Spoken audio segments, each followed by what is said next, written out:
Arvech ewa, arvech ne oa ket, arvech e vo bet pret. Gwechal oa gwechal, vraiment zon amzer al. Chilaouid ar c'hanon, hag e kret fet, pe ne kret fet ket, ma ne kret fet ket marteze, e lor fet biskoaz kemendal, a marteze war l'air te yo pevar agad d'ar mardal. Barz me histor zo koz de ce gizioù, an inket vraiment giz ma oan gwechal, an dro lavar e brezhoneg alors kant bro, kant giz, kant parouz, kant iliz, kant plar, kant ibiz, mais tu ve fait alors ive a kant mare, kant giz ive, hag neus ket met lor zelet, neus ket ken pelzo, a broan kant vlaso, war mezioù l'er ma oa ganet per Jacques Elias e brovigoulen, war mez, tout dut, goje e brezhoneg. Vraiment, la tistrom da brovigoulen, peseurt drekanta da dud, a war c'hoaz ar yez. Ze chanchet ar bed, hag gizioù ive, un giz oa gwechal, vraiment, tout d'un trao a ran beoc'h frammet mat gant ar melestradur, pa vero d'un anno d'un dra, ne vez ket chanchet skrivede, barz giz ma velanret e a barz ar men, ar mat, war l'air, ne vez ket chanchet ket. Met an draze zo trao maro, evidon, ar pez o beo e ar goz. Hag an dud ie a tape meur a anno pe a lez anno a hed o buez. A ne ket blant m'ave kavet François Benac war Mariou neuze an annoioù barz an tiker e an anno a veze implijet gant an dud fanch gant tilt pe ep tilt ma plez deoc'h pe traoal hag ali eus mat e oa les anno an hini braz pe an hini kam a me war met hag neuze barz an istor meus klevet pelzo ba brovigoulen kosti tregenek pa dorveiadek er bon just war e koz deus an afer war vezet gwechal pelzo ar mare ma oa c'hoaz war vor bagoù dre lien an eket bagoù Robert Trousse giz vraiment hag neuze oa ur plach katel ar go hag ur pot Yann an du katel a oa bet ganet war mez, bet pel deus an od, tregenek, stok ouz be gwaien, met ar familh paysantet paour a war un ti ferm bihan, a ze war an toro, hag Yann he oa ganet barz ar familh pesketourien, e sant Gwenole penmar. Ki oa penerez unan, hag oa unan deus un torrad bugale hag a reze a ranke mont war vor da c'hounit o buez a pesketa. Hag an daou pa oan yoan, oan nem blijet nan egile, a neuze son jal dimi, a neuze oan e de rejet. Hag a riz oa d'ar mareze, d'ar pot, a gizmat, don ba familh evrek, hag neuze oaet da chom barz tifer bihan e dud ker. Pez oa hever an tize oa an torrot hag e oa bet livet e gwen evit m'ave fe gwelet mat gant ar bagoù o tremen. Neuze oa un dave evit ar bagoù war vor pez o gred an amer e galek. Hag ar pot neuze a ye da besketa e dachenn oa ar mor hag en oa ur vagik, a oa kepin vidik, ur vagik a diouz namzer, dre roinv, pe ma oa avel a oar, rele sevel a lien, hag da vont ar mez, da lakad e roejou, pe pesketa dre a lien.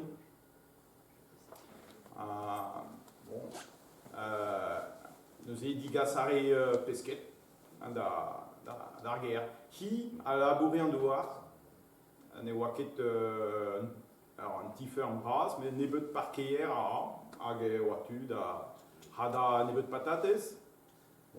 vuor oa ba c'hao, ze da roho ar vuor, da gad lez, pa oa trawar ar lez da far d'amant. Hag, bon, mar vet e oa tut evrek, neuze oan chomet in ar roublat war antifer. Hag, bon, kun o doa bet, pur klasket o doa kat bugale, met chomet oan oen, heb bugal e bet.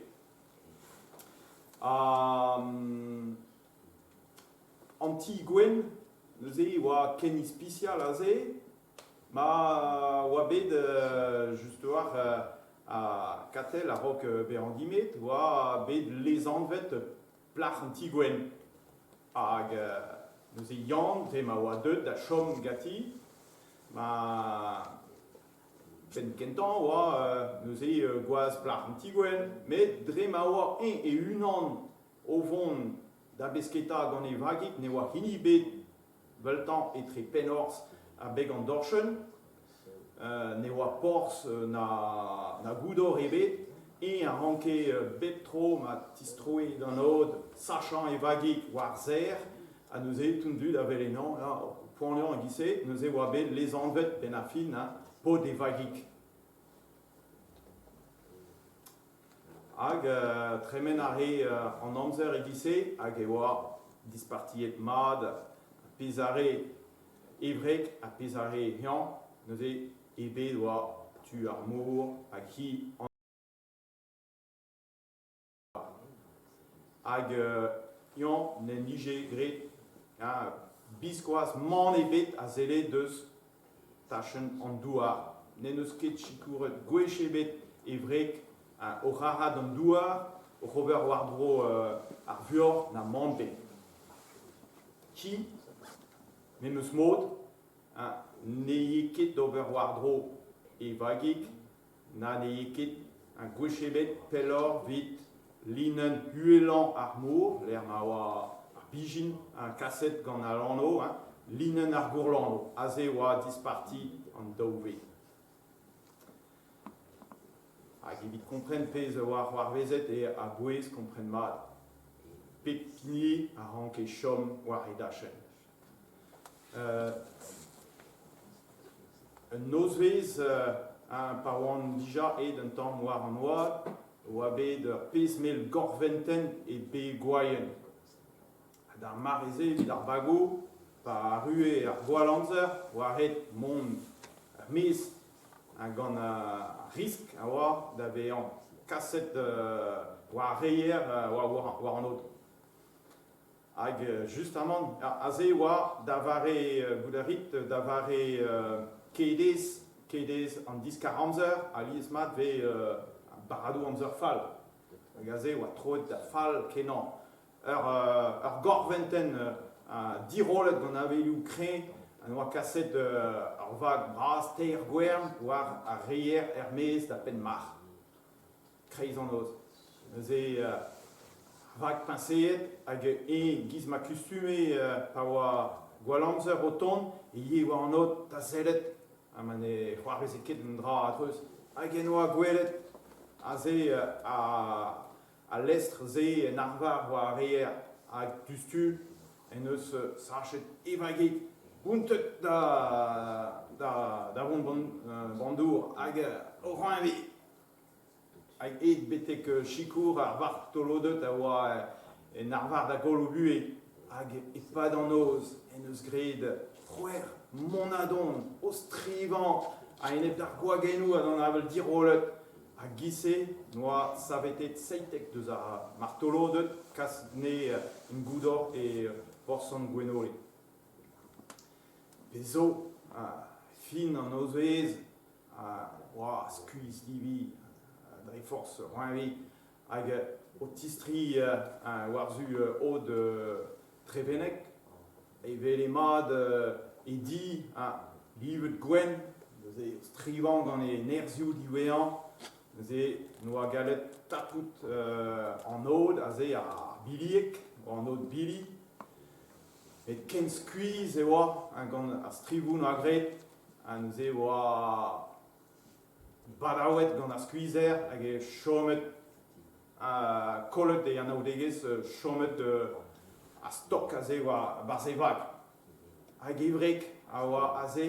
e pen ar biliek war e dachenn dei o sellet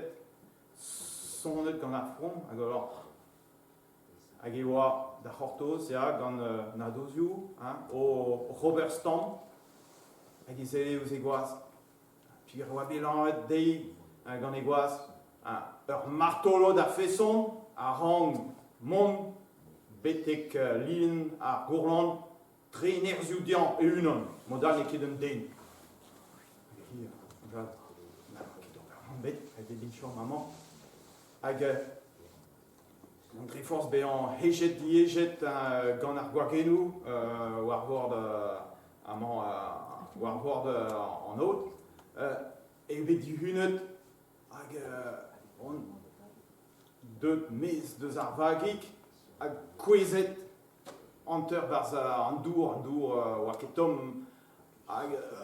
klask nem sklejan a ze red e gout e oa nizelvor hag e oa mor o gont da bignat met ken skuiz e oa chomet a ze war ar bili oa gleb c'hoaz hag an ar mor kregit a bignat gant a lanno a ze ar gwakenou a zo deut muian da c'holeinan hag poent zo bet ar wagen brasor vid ar real sachetman hag e divarvel hag e vrek a oa a ze hag ar vagik ive mon kaset gant ar monadon deus ar gwakenou kaset pelor hag hi neuze deus losket e stam hag nem laket daoulinet ive kroget mont da pedi evit ene e pourkiz gwaz hag un tammig pelor e oa chomet a ze hag gant ar mor o pignat en-dro hag ar gwakenou evel ar vagik o ton en-dro hag drema oa ar mor o pignat e ruet d'an uelvor ur wargen brasor en eus bountet ar vagik hentual da linen ar gourland hag e oa ar stam a ze hag hi un digole a berzh doe ar mor neus kemeret me a gwaz men neus roet din ive e vagik hag e deus sachet ar vagik war ar zer hag ar pennadig kout e ze e oa bet savet gati ar c'haou evit ur mor bihan hag evit ober antoen e deus laket vagik e gwaz neuze diwar ze neus cheñchet an ti anno an dut diwar neuze o deus anvet an ti bag ar pot di bagig ar pot hag hi neuze oa deut da behan katel bagig ar pot.